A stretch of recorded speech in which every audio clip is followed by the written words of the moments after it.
Yeah, I'm ready. Go ahead, Coach. Well, we're excited to get things underway, and our team has worked really hard to get to this point. There's a lot at stake, and when we want to make improvements on some of the things that we feel like we can be better at and put it to use. But we like our football team, we like our players, we like the makeup of our players. I thought they've had a good summer, and now we've got to put in the work this fall to continue to improve and get better, and try to keep as many guys healthy as we can along the way, and go out there and compete and try to win as many as we can. Jeff, how different is a first day of fall camp now than even a couple years ago, especially when you played? You've had them all summer, you've had them all year. How different is it to go out there in day one, and kind of your expectations for what you get out of the first maybe couple practices of fall camp? There's a lot of things that we're trying to accomplish. I think our guys do put in a lot of work year-round now, so easing into it slightly is what we've chosen to do. Now, that doesn't mean the length of it is less. We were out there for a while. We want to get acclimated to the heat. We want to be in the heat.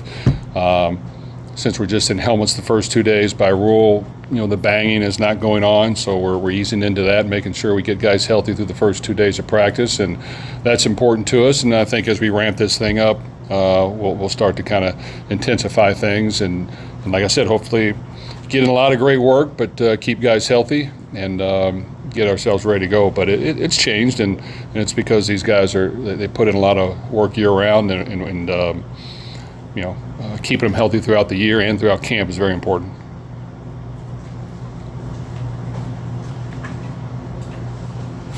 Jeff, as far as Miller's progression over the summer and what you've seen early on here, I guess, what have you seen in his growth and development, and maybe what do you still want to see him improve on as we get closer to this? I think he's put in a lot of great work. He wants to play well. He knows this year is important to him. He wants to play his best football, and I think between the time we got him until now, he's done everything we've asked and more, and that's great. And now that we're out there getting started, I think he's done a good job. And then, of course, as we ramp this thing up and get in a lot of 11-on-11 situations, full speed, that's when he's got to show the improvement and make good decisions, take care of the football, make big-time throws, escape every now and then and make plays, and we need to see that in practice. So that's things he's been working on, but until we kind of put himself in that situation, we won't see it for sure, but I have the utmost confidence that he'll do a great job with it, and he's taking everything very serious and to point, and I think he'll do a really good job.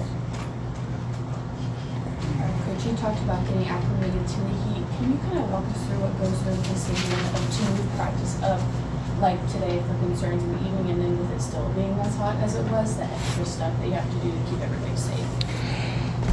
Well, I think getting out in the heat is important, and most of our practices will be in the morning for the most part until we get school started. Then we'll go in the afternoon.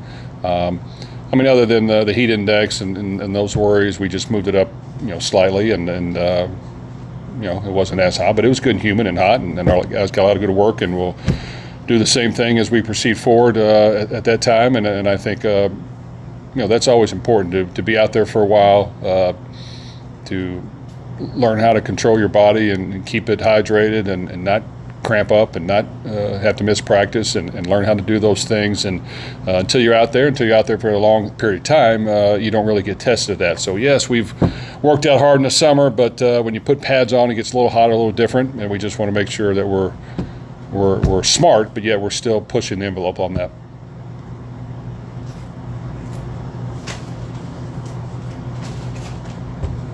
Jeff, talk about any preseason magazine I looked at had Isaac Brown here as the first or second team All-American. Talk about what he brings to the table and how good he can be for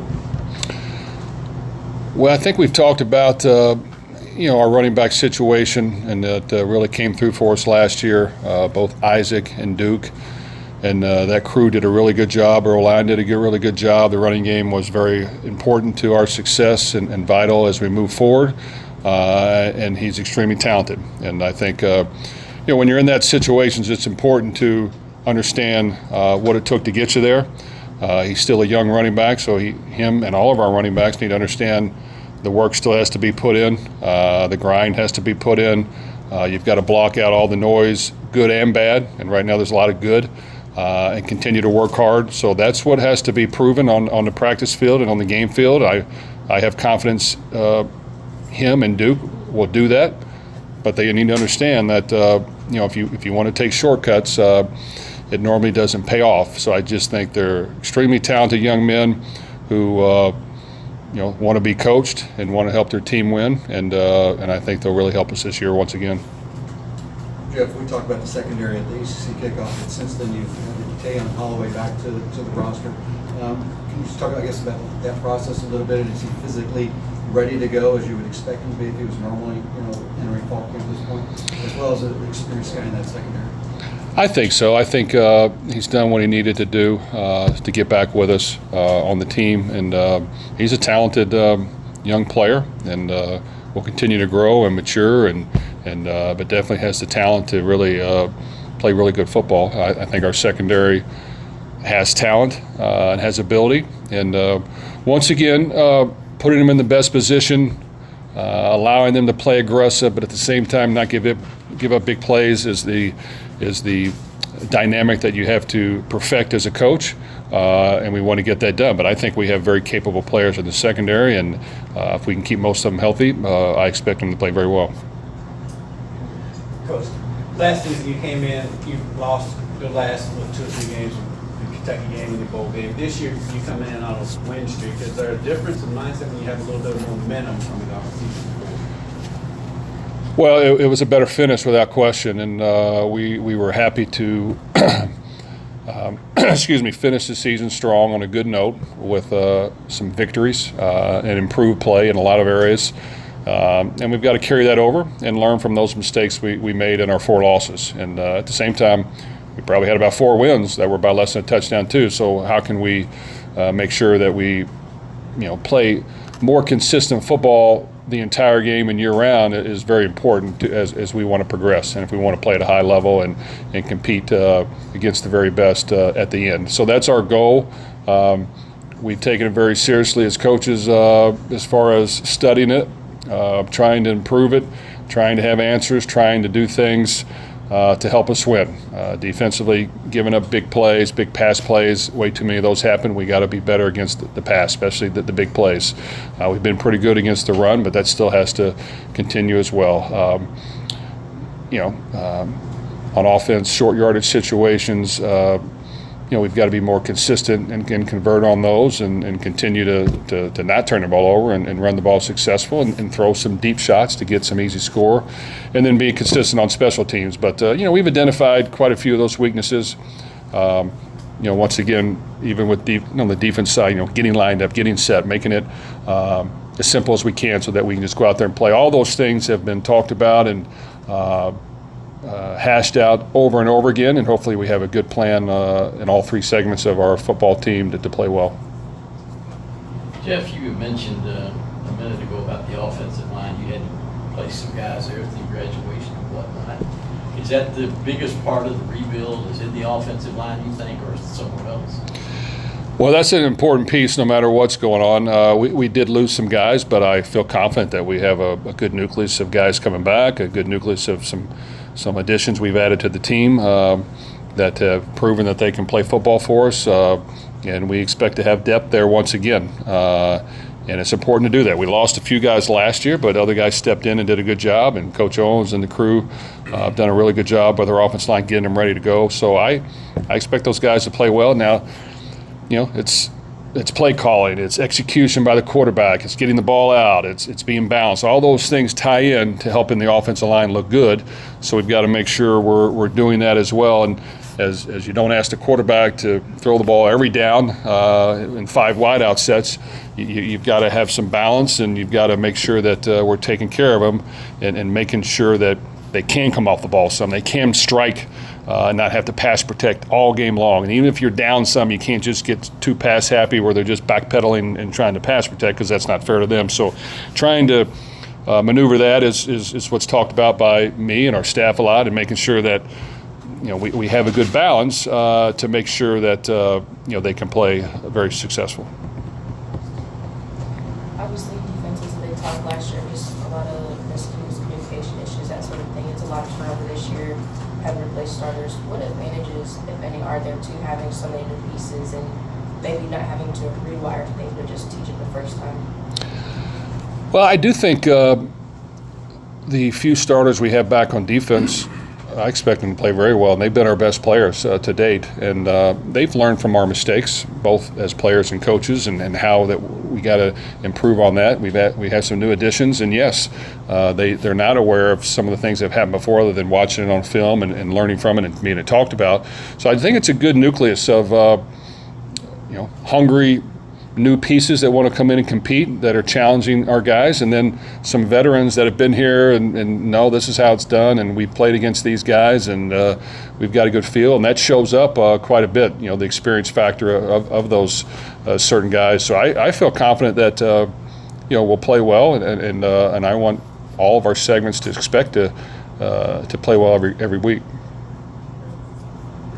Is there anything special or significant about the first practice? I know you've got a lot of practices before the first game, but this one, is there anything that you look for in particular, any way that you approach it, or is it just another workout? Believe it or not, the first practice is talked about way more than you would even think, and debated, and some of the coaches disagree with me, and we go back and forth. But the key for me is, because I make the ultimate decision, is getting out there on the field for a good long period of time.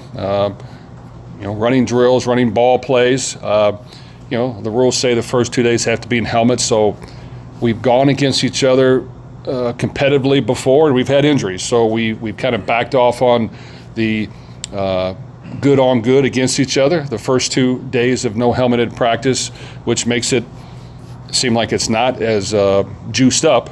But we get a lot of work in, and we get a lot of ball plays in, and sometimes you don't have to do all that. So we'll ease into that aspect. And sometimes as a coach, you're like, oh, that's kind of boring, but it's really not boring. It's there's a lot of stuff we got accomplished. Being out there and for 2+ hours is important.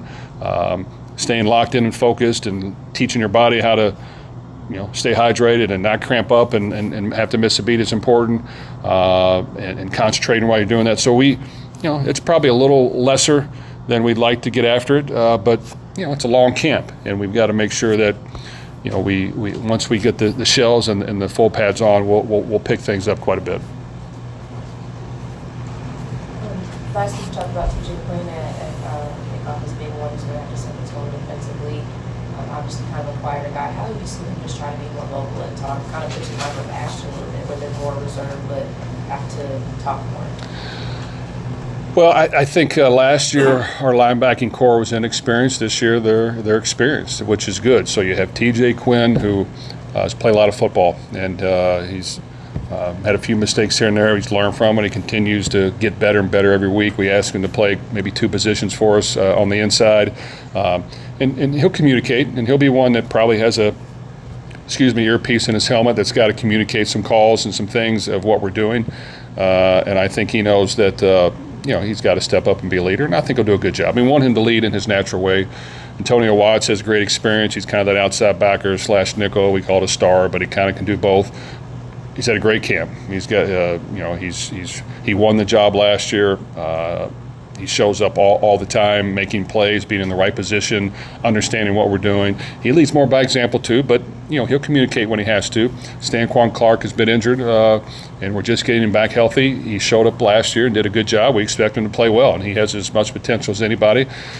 We got Caleb Perry as an addition from Tennessee that has 1 year left, kind of in the same situation as Miller Moss, where he wants to make it count. He's from the state of Kentucky. He is a vocal leader, and he's well liked. He's got a great personality, and he understands football. He's really smart, and I think he'll help. Then you got TJ Capers coming along that continues to get better and better, and then some young guys. So I think it's a good nucleus. We're not going to ask anybody to lead in a way they're not comfortable with, but yes, you have to speak up and know when to do that, and communicate and talking throughout the course of the game while the plays going, while you're getting lined up and set on the sideline is vital to success. So they got to make sure that they continue to do a good job of that. Jeff, noticed that Sean Boykins was working with the running backs instead of the wide receivers today. Is that a shift that you're looking at making positionally, or what was the thought behind that? Well, Sean is a young man that he's a strong. He's got a strong body. He could play the slot receiver for us, play receiver position. He's kind of good with the ball in his hands. So as we get going in camp, for example, Colin Lacey is has some traits like that as well, meaning Colin will play receiver inside and outside, but even in the bowl game, we put him in the backfield some, and he made a lot of plays. And it doesn't have to be a whole big package, but a small package where we're just going to make sure he gets the ball in his hands. Sean, we want to make sure we have different ways to maybe just kind of get the ball in his hands. So we're going to teach him the running back position a little bit, maybe overemphasize that for a while, and then bring that back where he continues to do both, and see if we can find a way to get him on the field more. Jeff, you mentioned some of those communications from last year, especially on the defense, partially because of having some issues with the in-helmet comms.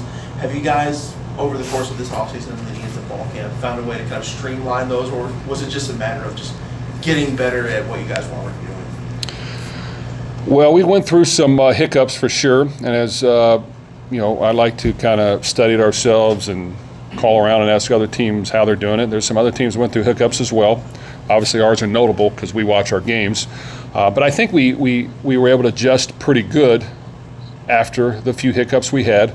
And we kind of have the system down now. And it is a little different than how you use it on offense with the college game and the speed of the game. So you have to really be strategic and have a plan put together. And I think we understand that way better now, and that kind of morphed into a midway through the season into what we're doing now, and then trying to improve on that. So having the piece, if teams are huddling, can you use it to call plays and talk quite a bit? Yes. If teams are not huddling, then you've got to, I don't want to give all the secrets away, get the call in, and sometimes maybe just use it to help the linebacker if you see something as a coach, or if you can give a quick reminder, but it can't be too much talk. I know that I have the piece on offense, and even our quarterback has told me throughout the season last year, hey, sometimes you're talking to me too much.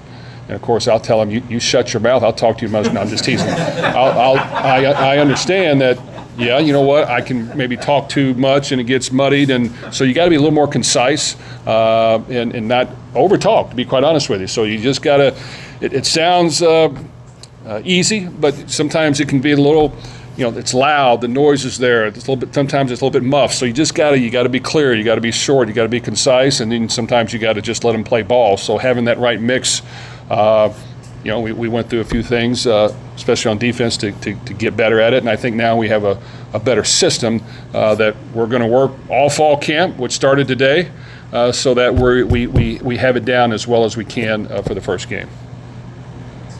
Jeff, given all of the things that kind of you're concerned about as a head coach starting a fall camp, the house settlement and revenue sharing is now an added item on your plate. I just wanted to get your thoughts on what's your philosophy, and is that something, like if there are any problem with payments and that kind of thing, is that something you delegate now to Vince, since he's kind of taking over a portion of that, or how do you approach it?